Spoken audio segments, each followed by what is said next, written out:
Bonjour et bienvenue sur Europe Hebdo, votre revue de presse européenne hebdomadaire. Pour cette 21e semaine de 2024, l'avis de l'Union revient sur les mouvements autour des élections européennes, de la législation sur l'intelligence artificielle et sur l'adoption du texte sur les avoirs russes gelés. Dans le club des 27, il est question de la situation financière belge, de la reconnaissance de la Palestine, de la vague de désinformation en Slovaquie, de la dissolution de milices en Bulgarie et du Premier ministre suédois qui refuse de dissoudre la coalition gouvernementale. Et chez nos voisins britanniques demandent pardon pour le scandale du sang contaminé et convoquent des élections législatives anticipées.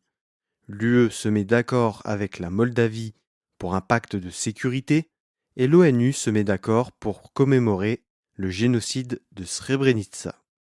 On passe sans plus attendre à la rubrique L'avis de l'Union.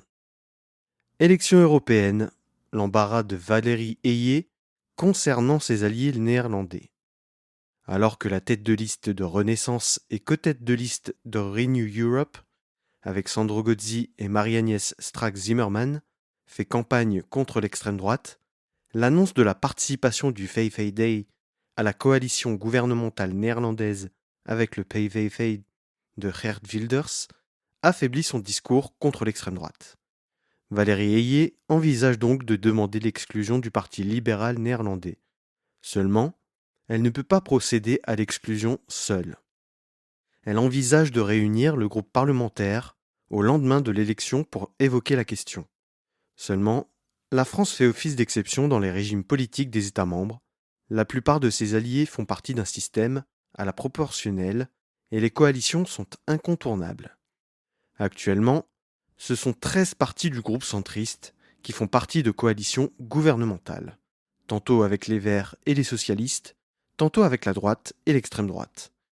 Beaucoup de députés européens invoquent la culture du compromis et le devoir de responsabilité quand on les questionne sur leur alliance avec l'extrême droite. Alors que d'autres, comme l'ancien Spitzenkandidat belge Guy Verhofstadt, veulent absolument maintenir le cordon sanitaire avec l'extrême droite. Certains eurodéputés reprochent même à Valérie Ayé d'avoir signé la tribune portée par le SND, la GUE et les Verts européens, dans laquelle ces partis s'engagent à ne pas faire partie d'une coalition avec l'extrême droite.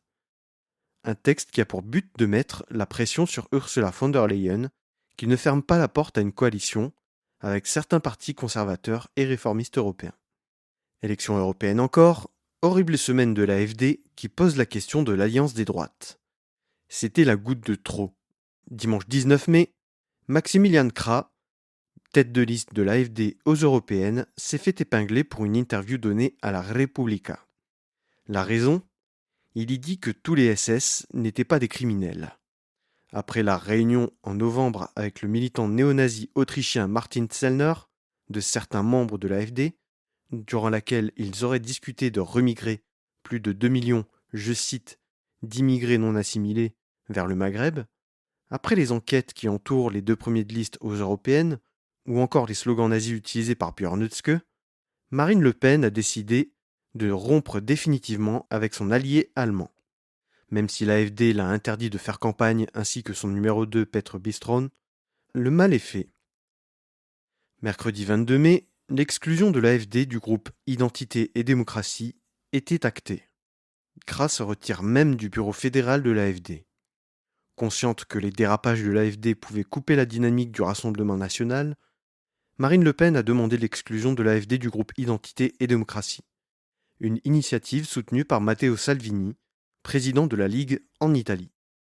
Lors du même week-end qui a vu sortir l'interview, Marine Le Pen s'est rendue en Espagne pour le meeting Europa Viva, meeting de lancement de campagne de Vox, qui a rassemblé des membres conservateurs et réformistes, comme Vox ou Fratelli d'Italia, mais aussi des partis d'identité et démocratie comme le RN ou le Vlaams Belang, voire encore la Ligue. Même Viktor Orban était présent. Un événement qui semble indiquer qu'il y a une tentative de recomposition des droites et de l'extrême droite à l'œuvre pour avoir une masse critique assez importante au Parlement européen pour peser sur les textes. Et vu la fronde qui se dresse au PPE à l'encontre d'Ursula von der Leyen, il est possible d'attirer certains partis qui semblent déjà marginalisés au sein des chrétiens démocrates. Le Fidesz est sans groupe depuis son exclusion du PPE, mais connaît très bien son pouvoir d'attraction et espère avoir un groupe dans lequel il puisse mener sa croisade contre Bruxelles. La difficulté, c'est que certains partis s'assument pro-russes et que d'autres sont ouvertement racistes et islamophobes et que chacun a ses lignes rouges. Même si la perte des 15% de l'AfD en Allemagne pouvait faire mal à Identité et démocratie, puisque l'AfD était le deuxième parti en termes de sièges et qu'il faut des partis de 7 pays différents, les plaques tectoniques politiques bougent, à tel point que l'exclusion de l'AfD a ouvert des portes. Le RN était blacklisté parce que allié à un parti sulfureux. Désormais, le parti Droit et Justice, le parti polonais PIS, ne s'oppose plus à s'allier à des partis d'identité et démocratie, même avec Orban, malgré leurs divergences de vues sur la Russie. L'important pour eux est de changer les jeux de pouvoir au Parlement européen et d'avoir un poids qui leur permette de peser sur les décisions du Parlement et peut-être d'obtenir des responsabilités au sein du bureau de celui-ci. L'après 9 juin s'annonce riche en tractations. Numérique, le règlement sur l'intelligence artificielle adopté définitivement. Mardi 21 mai, les 27 ont définitivement approuvé le règlement sur l'intelligence artificielle. Le texte est fondé sur le risque et y inclut une échelle de mesure à la hauteur du risque encouru. L'Union européenne est ainsi pionnière sur l'encadrement de l'intelligence artificielle.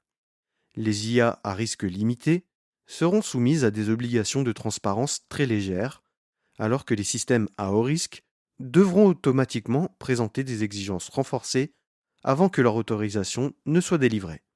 Ces exigences pourront impliquer la présence d'un humain qui aura le contrôle sur la machine, d'une documentation technique ou encore d'un système de gestion du risque.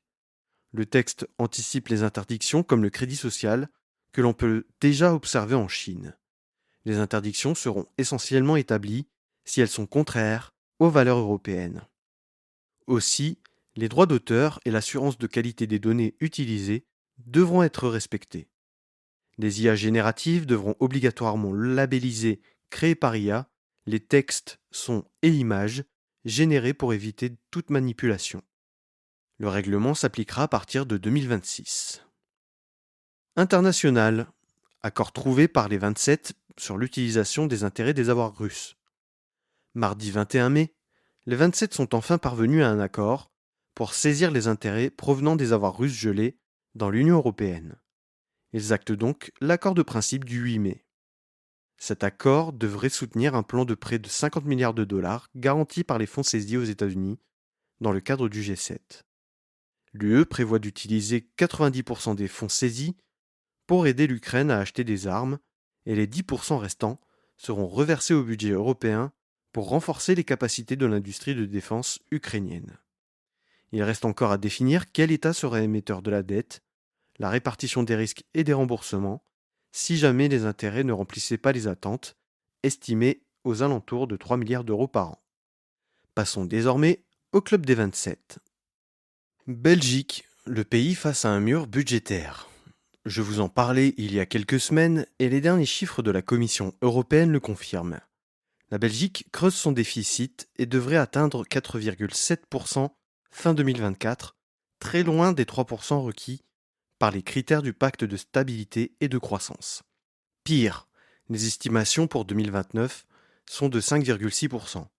Le tout alors que la Belgique fait figure de vilain petit canard sur les 2% du PIB consacrés à la défense requis par l'OTAN. Alors que se profile une série d'élections le 9 juin, bien sûr les européennes, mais il y a aussi les élections fédérales et les élections régionales, c'est un sujet qui sera certainement au cœur des discussions, mais surtout des rancœurs entre néerlandophones et francophones. La dette représente près de 3 fois les recettes en Wallonie et en région bruxelloise. Un argument de plus pour les autonomistes et indépendantistes flamands, en tête des sondages pour les 3 élections. Un débat qui sera certainement combiné à un débat sur la démographie, puisque la Flandre vieillissante devra bien réfléchir à comment elle envisage son avenir.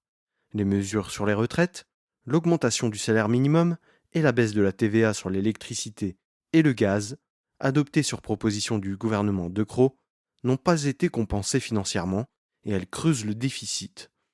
L'effet positif est que ça a boosté la consommation et la croissance, cette dernière s'élevant à 1,5%, alors que ses partenaires européens affichent 0,5% en moyenne. Irlande et Espagne, une annonce commune de la reconnaissance de la Palestine. Accompagnés par la Norvège, l'Irlande et l'Espagne ont annoncé par la voix de leurs premiers ministres respectifs, Simon Harris et Pedro Sánchez, reconnaître l'État palestinien le mercredi 22 mai. Malte devrait aussi reconnaître l'État palestinien, ce qu'elle avait fait en 1988, sans jamais ratifier le texte, ainsi que la Slovénie. Une annonce qui n'a évidemment pas plu à Israël, qui a convoqué immédiatement ses ambassadeurs dans les 3 pays pour consultation. Une manœuvre qu'Israël qualifie de, je cite, récompense aux actes terroristes du Hamas. Par cette annonce, les 3 pays espèrent faire avancer la stratégie d'une solution à 2 États. Leur reconnaissance de l'État palestinien se fait sur la base des frontières de 1967. Les 3 pays exigent aussi que les voisins d'Israël reconnaissent Israël. Un moyen de faire pression sur Israël alors que la pression monte à Rafah, que la Cour pénale internationale a demandé à ce que soit considéré un mandat d'arrêt contre plusieurs responsables israéliens, dont le Premier ministre Benjamin Netanyahou, et plusieurs responsables du Hamas, dont Yahya Sinwar. En Espagne, le texte devra simplement être approuvé en Conseil des ministres, puisque le gouvernement de Mariano Rajoy avait réussi à faire voter une résolution dans ce sens en 2014. Un texte qui n'aurait que peu de chances de passer aujourd'hui, puisque toute la droite espagnole est vent debout contre cette proposition, accompagnée de la droite catalane. Slovaquie, la désinformation explose après la tentative de meurtre du Premier ministre. L'ambiance en Slovaquie démontre que la démocratie est dans une situation très délicate dans le pays. À peine Robert Fico était transféré à l'hôpital de Banská Bystrica, la chasse aux boucs émissaires était ouverte. Une situation si tendue que la Commission européenne a déclaré suivre de très près les développements en Slovaquie. Elle garde un œil sur X, le nouveau nom de Twitter, et particulièrement sur les notes de communauté. Beaucoup de désinformation a circulé autour du profil de l'assaillant, des comptes liant son acte à l'invasion russe en Ukraine ou encore à l'Organisation mondiale de la santé. On lui prête des origines ukrainiennes, des liens avec le Parti libéral Slovaquie progressive, un engagement à l'extrême gauche sans aucune source probante. Certains vont même jusqu'à relayer un complot de l'OMS parce que Robert Fico a refusé de signer l'accord mondial sur les pandémies. Il y a eu une convergence de la désinformation pour le lier au Parti libéral slovaque, Slovaquie progressive, fortement relayé par des comptes pro-Kremlin. Les commentaires haineux ont augmenté de 60%. Les recherches démontrent que la désinformation est le fait de groupes coordonnés. Bulgarie, 2 groupes paramilitaires pro-russes dans le viseur des autorités. Mercredi 22 mai, le bureau du procureur bulgare intente une action à l'encontre de 2 groupes paramilitaires pro-russes menaçant l'ordre constitutionnel bulgare. Le procureur général bulgare veut la dissolution des 2 structures. Le mouvement national bulgare Shipka et l'Union militaire bulgare Vasil Levski, tous les 2 enregistrés à Varna, sur la côte, aux abords de la mer Noire. Les médias bulgares ainsi que le comité Helsinki bulgare alertent depuis des années sur la dangerosité des 2 groupuscules. Le procureur avait ignoré jusque-là les inquiétudes. Les 2 milices ont annoncé constituer des unités d'autodéfense armées et ont menacé l'ordre constitutionnel bulgare. Des liens avec des groupes d'extrême droite allemands ont été mis au jour. Ils ont aussi procédé à des appels à la haine ethnique et religieuse, à la violence à l'encontre des étrangers, de différentes ethnies et religions. Suède, le Premier ministre refuse de dissoudre la coalition gouvernementale. Malgré le scandale de l'usine à troll des démocrates de Suède, le Premier ministre Ulf Kristersson refuse de suspendre la coalition avec ces derniers. Même si les démocrates de Suède ne sont pas au gouvernement, malgré leur 2e position aux dernières élections, le gouvernement applique une partie de leur programme.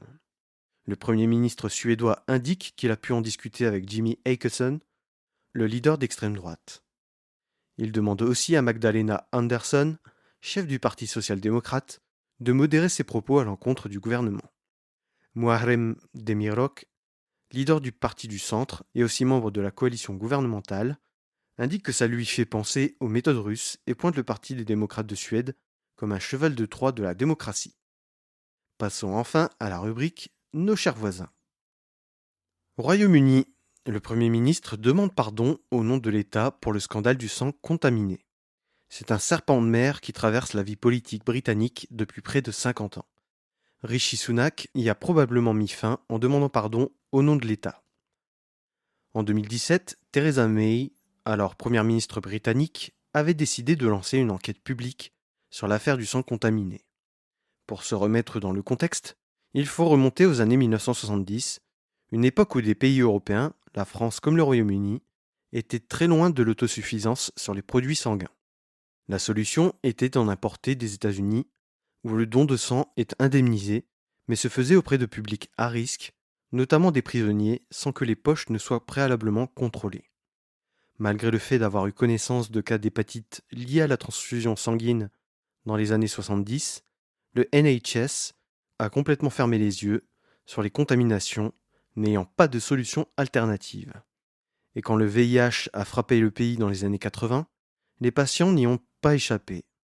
De nombreux hémophiles et de nombreuses personnes opérées se sont retrouvées contaminées. Le sang contaminé aurait fait près de 3000 morts entre les années 70 et 90. La faute à un système de santé qui a informé beaucoup trop tard les patients, mais aussi au personnel politique qui n'a pas voulu assumer sa responsabilité. Et le scandale du sang contaminé n'est pas la seule affaire où l'État a cherché à éviter d'assumer sa responsabilité, comme lors du drame de Hillsborough ou l'incendie de la tour Grenfell.